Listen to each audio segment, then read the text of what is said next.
दोस्तों, मैं परवीन खातोला राजगुरु नवोदय क्लासेज में आप सभी का स्वागत करती हूँ। तो दोस्तों, आज फिर से हम गणित के इम्पोर्टेंट क्वेश्चनों को हल करने वाले हैं, जो हमारे परीक्षा की दृष्टि से या एग्जाम की दृष्टि से अति महत्वपूर्ण है। तो आज की क्लास स्टार्ट करते हैं। तो हमारा पहला प्रश्न है कि सभी अंकों 3, 2, 0, 9, 7 का प्रयोग करके 6 अंकीय बड़ी से बड़ी तथा छोटी से छोटी संख्याएं ज्ञात कर उनका योग लिखिए। और ब्रैकेट में लिखा हुआ है कि अंक दोहराए जा सकते हैं। ऐसा क्यों कहा गया है? क्योंकि अंक हमारे पास 1, 2, 3, 4, 5 और हमें बनाने के लिए बोला है 6 अंकीय बड़ी से बड़ी और छोटी से छोटी। ठीक है, तो सबसे पहले तो हम 6 अंकीय बड़ी से बड़ी बनाते हैं। 6 अंकीय बड़ी से बड़ी। तो देखिए बच्चों, जब हम बड़ी से बड़ी बनाएंगे 6 अंकीय या 6 अंकों की कह सकते हैं, तो यहाँ 5 ही अंक है हमारे पास। तो जो इसमें सबसे बड़ा अंक होगा उसको हम एक बार ज्यादा प्रयोग में लेंगे, यानी 2 बार हम प्रयोग में लेंगे, तब हमारे 6 अंकों की बड़ी से बड़ी संख्या बन जाएगी इन अंकों के प्रयोग से। तो सबसे पहले बड़ी बनाएंगे तो बड़ा अंक लेते हैं 9, तो 9 को ही हम क्या करेंगे, एक बार और ले लेंगे। तो 9, 9, फिर 7, फिर 3, फिर 2 और 0। तो 1, 2, 3, 4, 5, 6 अंकों की इन अंकों के प्रयोग से बड़ी संख्या बन गई हमारे 9,97,320। तो सबसे बड़ी बनानी तो बड़े अंक का प्रयोग 2 बार करेंगे हम, और छोटी बनानी तो छोटे अंक का प्रयोग 2 बार करेंगे। अगर 6 की जगह 7 अंक का प्रयोग करते हैं तो 9 को एक बार और लिख देते। 8 अंकों की पूछते हैं तो 9 का फिर एक बार और लिख देते।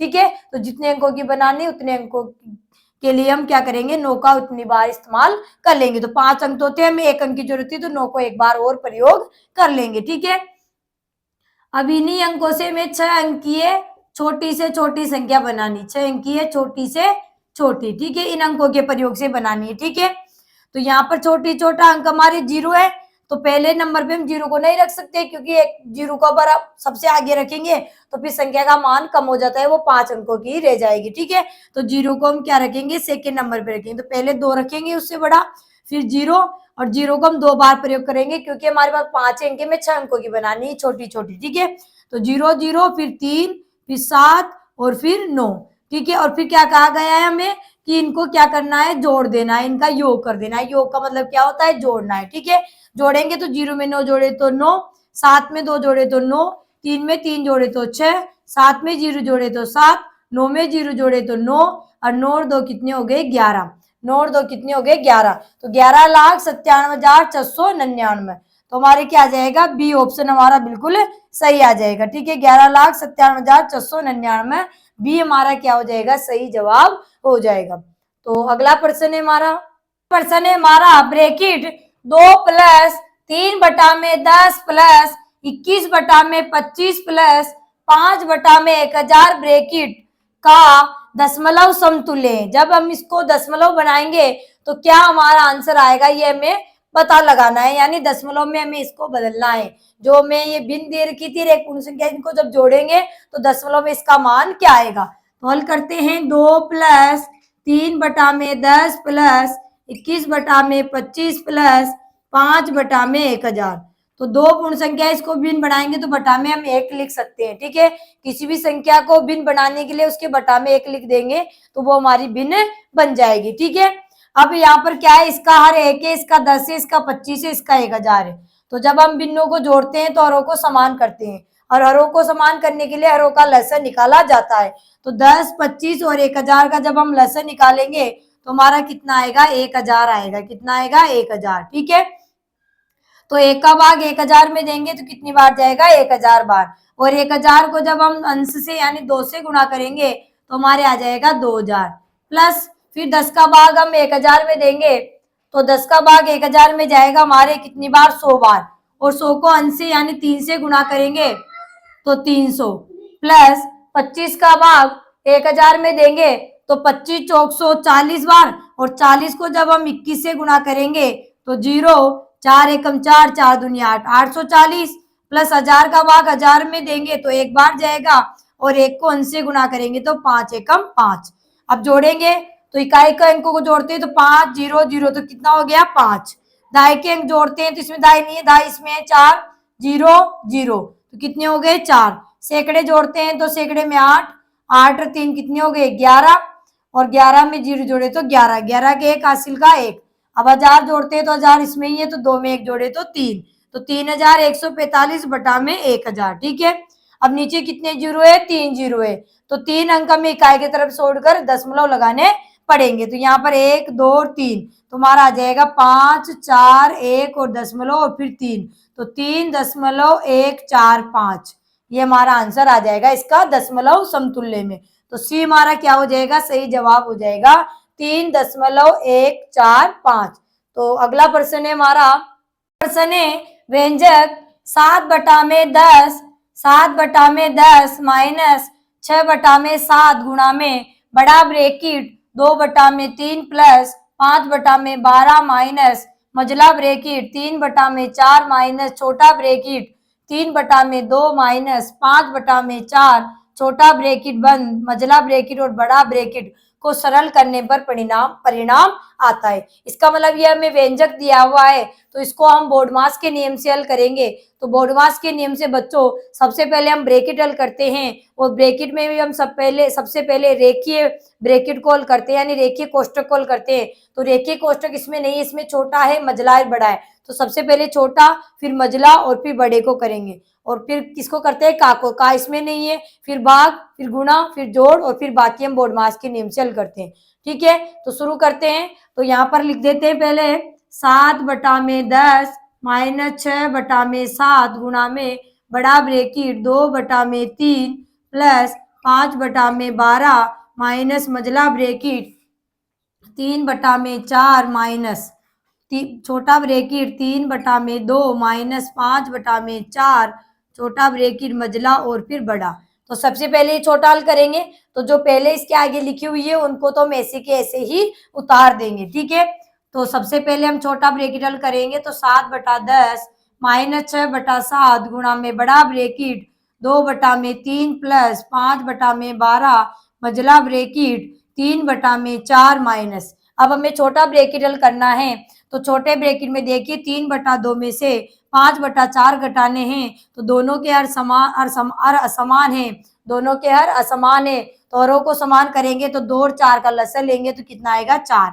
अब 2 का भाग 4 में कितनी बार गया 2 बार गया और 2 को अंश से गुणा करेंगे तो 2 3 6 माइनस 4 का भाग 4 में देंगे तो 1 बार गया, 1 को अंश से गुणा करेंगे तो 5 एकम 5।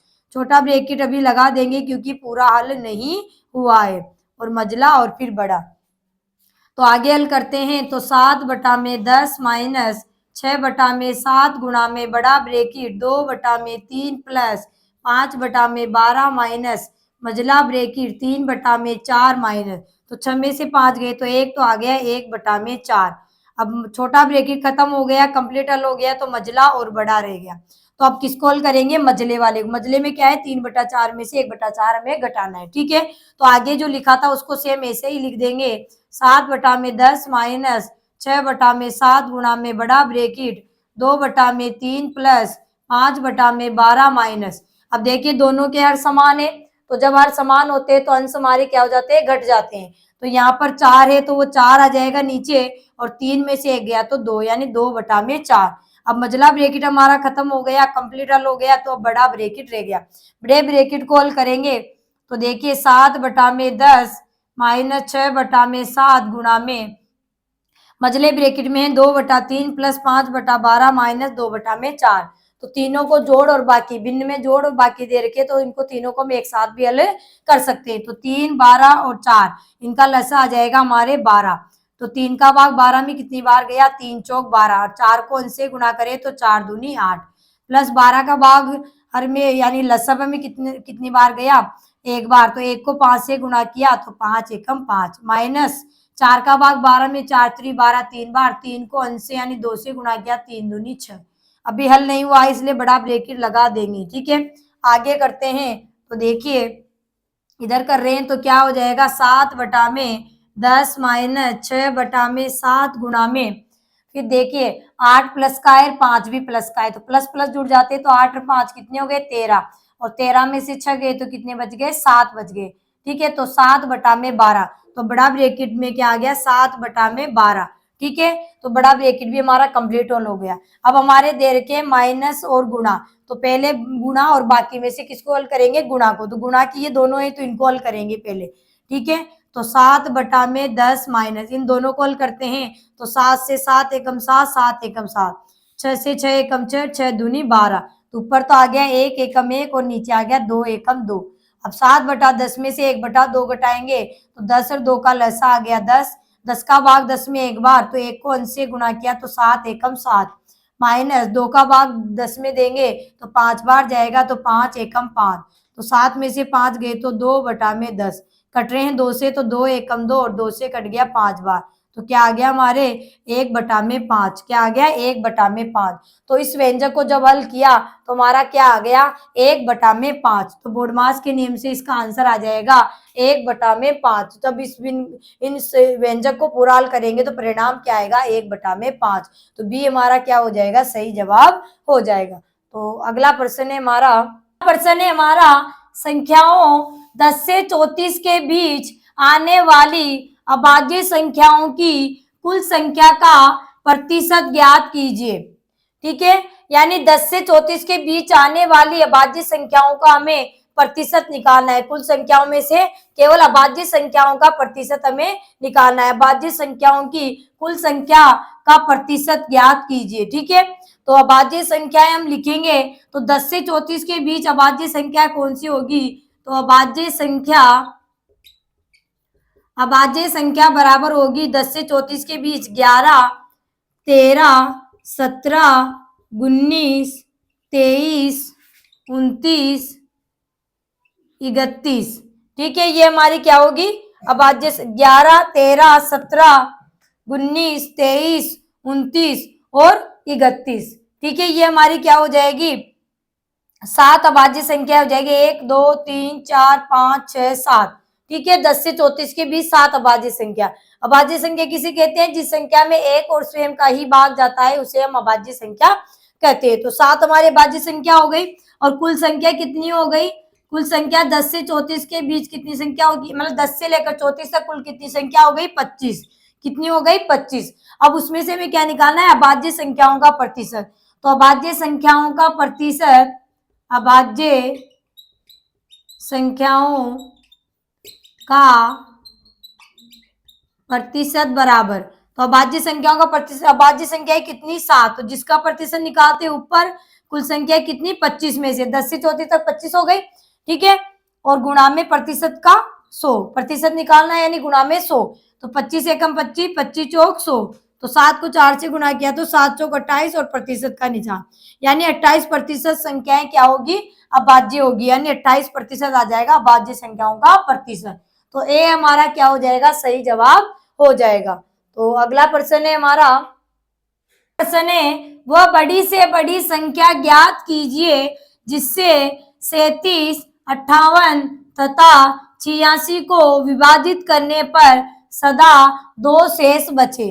तो यहाँ पर आया है बड़ी से बड़ी, तो जब हमारे सवाल में बड़ी से बड़ी आ जाए, ज्यादा से ज्यादा आ जाए, अधिक से अधिक आ जाए, लंबी से लंबी आ जाए, सबसे बड़ी आ जाए, ठीक है, तो ऐसे प्रश्नों में हम क्या करते हैं मसर निकालते हैं, यानी मसब पर निकालते हैं, महत्तम समापरते, या यूं कहे कि एचसीएफ हम वहां पर निकालते हैं। ठीक है, तो यहाँ पर मसर निकालेंगे तो यहाँ पर विभाजित करने पर सदा 2 शेष बचने चाहिए। तो जब हम मसर निकालते हैं और यहाँ पर 2 शेष के लिए बोला है, जितना भी शेष बोलते हैं तो पहले से उस शेष को उन संख्या जो दी हुई संख्या होती है उनमें से हम उनको घटा लेते हैं, और जो नई संख्या हमारे बनेगी उन नई संख्याओं का हम मसर निकालते हैं। तो यहाँ पर संख्या थी हमारी 37, 58 और 86। अब सदा क्या शेष बच रहे 2, 3 भी आ सकते हैं ऐसे, मतलब लगातार कर्म से ये बचते हैं तो तीनों में से अलग अलग घटा लेंगे। यहाँ सदा सभी में से 2 शेष बचने चाहिए, तो सभी में से 2 को हम घटा लेंगे, तो नई संख्या हमारी जो आएगी, तो 37 में से 2 गए तो हमारे बच गए 35। ठीक है, और 58 में से 2 गए तो हमारे आ गए 56, और 86 में से 2 गए तो हमारे आ गए 84। अब जो ये नई संख्या हमारे बनी है, इन नई संख्याओं का ये हम क्या निकालेंगे, मसप निकालेंगे। ठीक है, तो मसप कैसे निकाला जाता है, भाग विधि से भी निकाल सकते हैं हम, और अभाज्य गुणनखंड विधि से भी निकाल लेते हैं। ठीक है, तो भाग विधि से यहाँ पर करेंगे, किससे, भाग विधि से। भाग विधि से 35, 56, 84 का मसप निकालेंगे। तो देखिए, तो सबसे छोटी संख्या 35 है, उससे बड़ी 56 है, तो 35 का भाग हम 56 में लगाएंगे। ठीक है, तो 35 और यहाँ पर 56, तो 35 का भाग 56 में कितनी बार जाएगा, एक बार। 2 बार ज्यादा आ जाएंगे, 35 एकम 35, तो 6 में से 5 गए तो 1, 5 में से 3 गए तो 2, 21 बच गए। अब 21 तो हमारा बाहर रह जाएगा, यानी भाजक बन जाएगा, और 35 हमारा भाज्य बन जाएगा, अंदर आ जाएगा। ठीक है, तो 21 का भाग 35 में 21 एकम 21, तो 42 तो ज्यादा आ जाएंगे, तो 21 एकम 21, तो कितने शेषफल बच गए, 5 में से 1 गया 4, और 3 में से 2 गए तो 1। ठीक है, अब 14 बच गए शेषफल, 14 तो हमारा बाहर रह जाएगा, और 21 से भाग दिया था वो हमारा भाज्य बन जाएगा। तो 14 एकम 14, कितने बच गए हमारे, तो 11 में 4 गए तो 7, और यहाँ 1 बच गया, 1 में से 1 गया 0, तो 7 शेषफल बच गए, 7 तो बाहर रह जाएगा, और 14 जिसका भाग दिया था वो भाज्य बन जाएगा।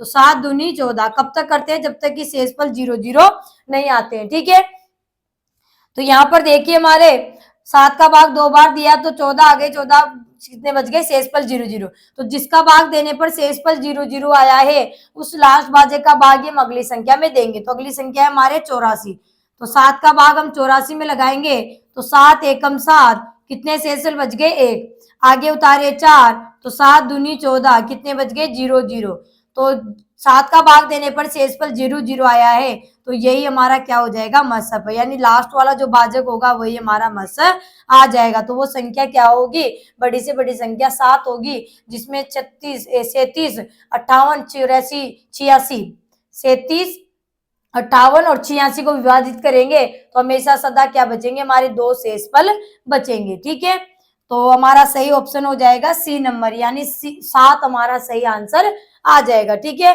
तो आप भाग विधि से भी कर सकते हैं, भाज्य गुणनखंड विधि से भी कर सकते हैं। तो अगला प्रश्न है हमारा कि एक बस ए से बी तक 350 किलोमीटर की दूरी 75 किलोमीटर प्रति घंटा की चाल से तय करती है। बस ए से बी तक की दूरी कितने घंटों में तय करेगी, यानी हमें क्या दिया हुआ है, सबसे पहले तो हमें दिया हुआ है दूरी बराबर है 350 किलोमीटर, फिर हमें दिया हुआ है 75 किलोमीटर प्रति घंटे की चाल, तो चाल हमें दी हुई है 75 किलोमीटर प्रति घंटा।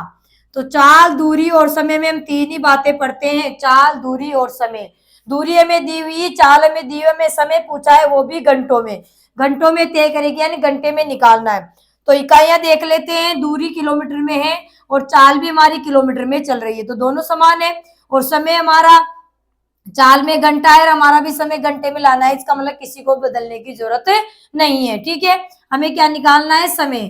तो समय का सूत्र होता है दूरी बटा में चाल, दूरी कितनी 350 बटा में चाल कितनी 75।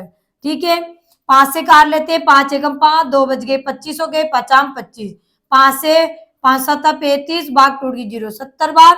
फिर 5 से कट रहे हैं, 5 3 15, 5 से 5 एकम 5, 2 बज गए 5 चौक 20, यानी 14 बटा में 3।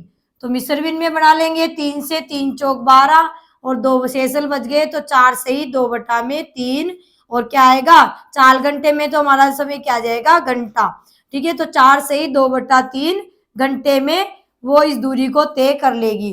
तो 4 से ही 2 बटा में 3 घंटे, तो ए हमारा क्या हो जाएगा, सही जवाब हो जाएगा 4 से ही 2 बटा 3 घंटे। हमारे प्रश्न में दिया हुआ था, तो यहाँ पर संख्या दी हुई है 4 से ही 2 बटा 3, मतलब घंटे में वो इस दूरी को तय कर लेगी। कौन, बस ए से बी तक की जो दूरी थी 350 किलोमीटर, उसको 4 से ही 2 बटा 3 घंटे में वो बस तय कर लेगी। ठीक है, आगे बढ़ते हैं, अगला प्रश्न है हमारा। अगला प्रश्न है हमारा, एक होल की लंबाई 20 मीटर तथा चौड़ाई 16 मीटर है, उस बड़ी से बड़ी वर्गाकार टाइल की विमाएं लिखिए जो होल के फर्श को पूरी तरह पाट सके। पाटने का मतलब है एक वर्गाकार जो होल है या टाइल का नाप बताना है, जो उस जो हमारे आयताकार जो होल दे रखा है, लंबाई चौड़ाई दे रखी है, तो लंबाई चौड़ाई हमारे आयत की होती है। इसका मतलब है आयताकार होल है तो उसमें हमें बड़े से बड़े टुकड़ा बताना है वर्गाकार टाइल का, जो उसको पाट सके। पाट मतलब उसमें लगा सके, वो बड़े से बड़ी भुजा वाला हमें बताना है।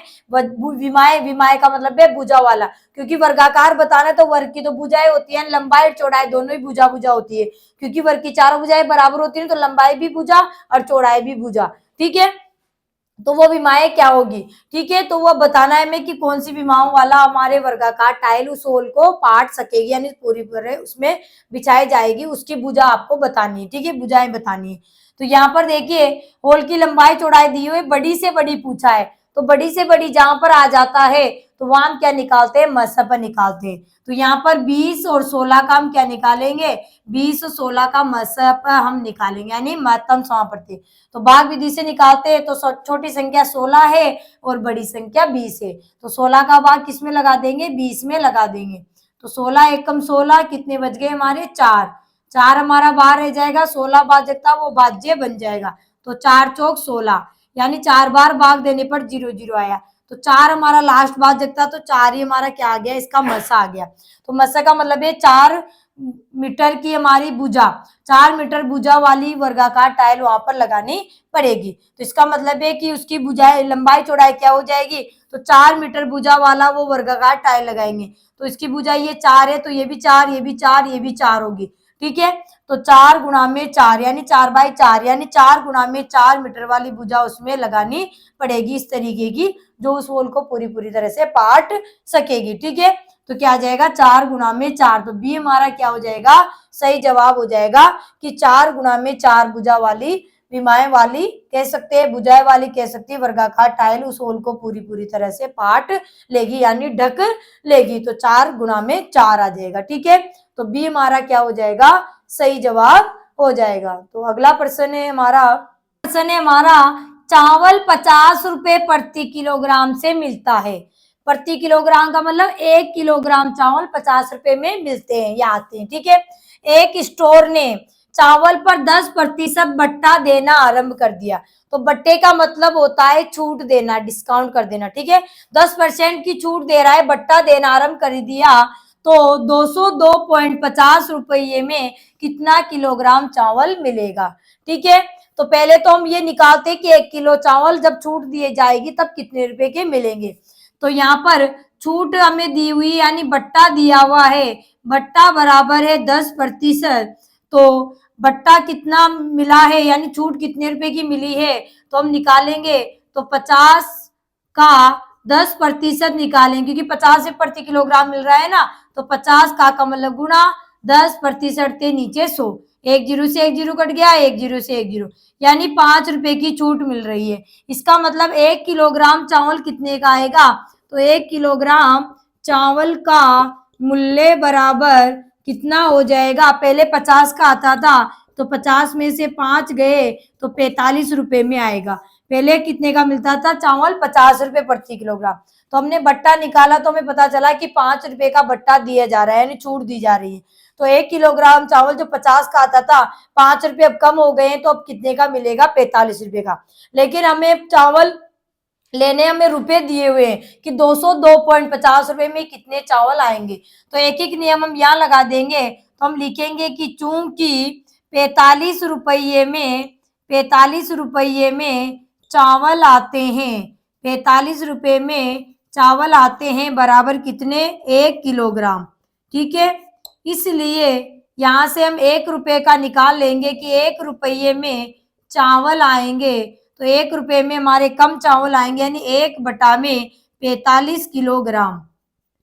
इसलिए हमें कितने का दिया हुआ है, 202.50 रुपए में कितना आएगा, तो 202.50 रुपये में चावल आएंगे, तो चावल क्या आएंगे, ज्यादा आएंगे, और ज्यादा के लिए गुणा, तो 1 बटा में 45 गुणा में 202.50। ठीक है, दशमलव हटा देंगे तो दशमलव हटाते क्या लग गया हमारे नीचे 100, क्योंकि दशमलव के बाद 2 अंक थे तो नीचे 2 जीरो यानी 100 लग गया। एक जीरो से हमारा एक जीरो कट गया। 5 से इसको काट लेते हैं। 5 से 5 नाम 45, 5 से 5 चौक 20, 2 में भाग नहीं गया, आगे 5 उतारे तो भाग नहीं गया तो भाग टूट की 0 और 5 25। ठीक है, फिर 5 से कट रहे हैं, 5 से काट लेते हैं। 5 दूनी 10, 5 से 5 अट्ठा 40 और 5 से 5 एकम 5। ठीक है, फिर 9 से कट रहे हैं, 9 में 9 में 81, तो ऊपर तो आ गया 9 और बटा में आ गया 2। ठीक है, तो 9 बटा में 2, तो यहाँ मिश्र भिन्न में दिया, हम मिश्र भिन्न बनाएंगे तो 2 चौके 8 और 1 बच गया, तो 4 सही 1 बटा में 2 किलोग्राम। क्या जाएगा? 4 सही 1 बटा 2 किलोग्राम। या यूं भी कह सकते हैं कि 4.5 किलोग्राम भी हम कह सकते हैं, या 4 किलो और 500 ग्राम भी हम कह सकते हैं। तो यहाँ मिश्र भिन्न में दिया था तो मिश्र भिन्न बनाया तो 4.5 किलोग्राम चावल 202.50 रुपए में हमारे आ जाएंगे। इस तरीके से एक एक नियम लगाकर हम निकाल लेंगे। ठीक है, तो ए हमारा क्या हो जाएगा? सही जवाब हो जाएगा 4.5 किलोग्राम। तो अगला प्रश्न है हमारा कि 51 से 80 के बीच अभाज्य संख्याओं की संख्या है। यानी 51 से 80 के बीच कितनी अभाज्य संख्याएं आती है? तो लिखते हैं कितनी आती है। तो 51 से 80 के बीच आती है 53, एक आती है 59, फिर 61, फिर 67, फिर 71 और फिर 73 और फिर 79। ठीक है, उसके बाद 83 आती है, तो 83 तो 80 से ऊपर हो जाएगी। तो हमें 51 से 80 के बीच की पूछी गई थी, तो 51 से 80 के बीच में हमारी अभाज्य संख्या आती है 53, 59, 61, 67, 71, 73, 79 और बाकी सब संख्याएं हमारी भाज्य होती है। यही संख्याएं इनके बीच में जो अभाज्य होगी। तो कितनी संख्याएं ये? तो 1, 2, 3, 4, 5, 6, 7, तो कितनी संख्या है ये? 7 संख्या है। तो 51 से 80 के बीच आने वाली अभाज्य संख्याओं की संख्या कितनी है? 7 है। ठीक है, तो डी हमारा क्या हो जाएगा? सही जवाब हो जाएगा कि 7 संख्याएं हमारी आएगी। ऐसे तो मैंने 1 से 100 के बीच की लिखवा दी थी कि 1 से 100 के बीच में कुल 25 अभाज्य संख्याएं होती है। कितनी होती है? 25 होती है। तो 1 से 50 के बीच में 15 होती है और 50 से 100 के बीच में 10 होती है। तो पूरी 25 अभाज्य संख्याएं होती है। तो यहाँ पर हमें क्या पूछी गई थी? 51 से 80 के बीच में पूछी गई थी, तो वही हमें बताना है। इस तरीके से किसी के भी बीच की पूछ सकता है, 10 से 20 के बीच पूछ सकता है, 1 से 50 के बीच, या 50 से 100 के बीच, या 10 से 20 या 1 से 10 के बीच की पूछ सकता है। ठीक है, तो यहाँ इस तरीके से हम उनके बीच वाली लिखकर बताना है कि कितनी संख्याएं होगी। ठीक है, तो हमारा आंसर क्या आ जाएगा? इसका डी आ जाएगा 7। ठीक है, अगला प्रश्न है हमारा कि निम्न पैटर्न को देखते हुए लुप्त संख्या को ज्ञात कीजिए। यानी इसमें जो संख्याएं लिखी हुई है एक पैटर्न पर आधारित लिखी हुई है, तो लास्ट में एक संख्या आपके लुप्त हुई है, यानी यहाँ पर छोड़ी हुई है, तो इस डिब्बे में, इस त्रिभुज में क्या ये संख्या आएगी, या बीच में क्या संख्या आएगी आपको बताना है। तो आपको इस तरीके से पैटर्न देखना है। तो जैसे हम 2 और 3, 5 और 1 6, तो ये 6 तो नहीं आ रहा अंदर, 2 और 3 में से घटाते 1 और 1 2, ऐसे नहीं आ रहा। तो इसका जो पैटर्न है वो किस तरीके से चल रहा है कि 2 को 3 से गुणा किया, 2 को 3 से गुणा किया इन दोनों को, तो कितना आ गया? 2 तिया 6 आ गया, और 6 में से जब यहाँ 1 घटा दिया नीचे तो 5 आ गया। आगे देखते हैं 3 को 4 से गुणा करते हैं तो 12 आ गए, और 12 में से जब 2 घटा दिया तो 10 आ गए। तो इसका पैटर्न भी वही था जो पहले वाले का। तो अगला भी देखते हैं क्या इसी पैटर्न पे है क्या। तो 5 को 6 से गुणा किया तो 5 6 30 आ गया, और 30 में से 10 घटाए तो 20 अंदर आ गए। इसका मतलब तीनों का पैटर्न सही चल रहा है, इस क्रम में है। तो अगला लास्ट का है वो भी इसी पैटर्न पर होगा। तो 7 को 8 से गुणा करेंगे तो 7 8 56 हो जाएंगे, और 56 में से जब 16 जाएंगे तो यहाँ कितने शेषफल बच जाएंगे? 40। तो यहाँ लुप्त जगह पर क्या आ जाएगी? संख्या 40 हमारी आ जाएगी। तो हमारा क्या हो जाएगा? सी सही जवाब हो जाएगा 40। तो इसी तरीके से आपको पैटर्न देखना है, तो जो पैटर्न चल रहा है वो तीनों में समान होगा। तो उसी तरह से कल भी आपको मैंने बताया था कि प्लस में भी हो सकती है संख्या, जोड़ जोड़ कर भी हो सकती है, घटाने वाली भी हो सकती है। पहले 2 जोड़ रहे, फिर 4 जोड़ रहे, फिर 6 जोड़ रहे, 8 जोड़ रहे, तो इस तरीके से आगे 10 जोड़ेंगे, या पहले 1 जोड़ दिया, फिर 3 जोड़ दिया, 5 जोड़ दिया, 7 जोड़ दिया, तो फिर 9 जोड़ेंगे। इस तरीके से भी चलती है। घटाने वाली भी आ सकती है, जोड़ने वाली भी आ सकती है, गुणा में भी आ सकती है, डबल भी आ सकती है। जैसे कल हमने प्रश्न किया था वो डबल वाला किया था, ठीक है। तो आज का जो था बिल्कुल अलग था, ठीक है। तो एक ही पैटर्न पे आधारित था। कैसे था कि इन दोनों साइडों से जब गुणा किया तो 2 को 3 से गुणा किया तो 6, और 6 में से नीचे 1 घटा दिया तो 5 अंदर आ गए। 3 को 4 से गुणा किया तो 12 आ गए, 3 चौक 12, 12 में से 2 घटा दिए तो 10 आ गए। 5 को 6 से गुणा किया तो 5 छंग 30, और 30 में से 10 गए तो 20 बच गए। वैसे 7 को 8 से गुणा किया तो 7 8 56, और 56 में 16 जाएंगे तो ये भी 40 आ जाएंगे। तो एक ही पैटर्न पर आधारित है। तो यहाँ लुप्त संख्या आ गई हमारे 40। तो सी हमारा क्या हो जाएगा, सही जवाब हो जाएगा। तो दोस्तों आज फिर हमने गणित के जो इम्पोर्टेंट क्वेश्चन थे उनको हल किया है। तो आई होप आपको सवाल सारे समझ में आ गए होंगे और अच्छे भी लगे होंगे। अगर आपको वीडियो पसंद आए तो वीडियो को लाइक करें, चैनल को सब्सक्राइब करें। तब तक के लिए धन्यवाद। जय हिंद, जय भारत। मिलेंगे नेक्स्ट वीडियो में।